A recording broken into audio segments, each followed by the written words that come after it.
नमस्कार दोस्तों, ये हीरो की प्लेजर की स्कूटी है और इसमें दोस्तों मैग्नेट की तरफ से साउंड आ रहा है दोस्तों। और जैसे एक्सलर लेते हैं तो साउंड दोस्तों ज़्यादा आने लगता है और एक्सलर छोड़ने पर साउंड जो है कम हो जाता है।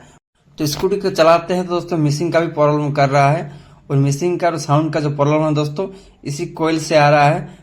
इसमें जो पिकअप कोयल है वो पिकअप कोयल में प्रॉब्लम है। तो चलिए आपको दिखाते हैं जो पिकअप कोयल किस प्रकार से प्रॉब्लम कर रहा है। तो इसको दोस्तों किसी लोहे से जैसे हम चिपकाते हैं ये ऊपर नीचे हो रहा है दोस्तों। इसी प्रकार दोस्तों मैग्नेट जो खींचता है दोस्तों, देख सकते हैं जैसे ही किसी लोहे से हम इसमें टच करते हैं ये ऊपर नीचे हो जा रहा है, जिसके कारण से मिसिंग और साउंड का प्रॉब्लम कर रहा था। वीडियो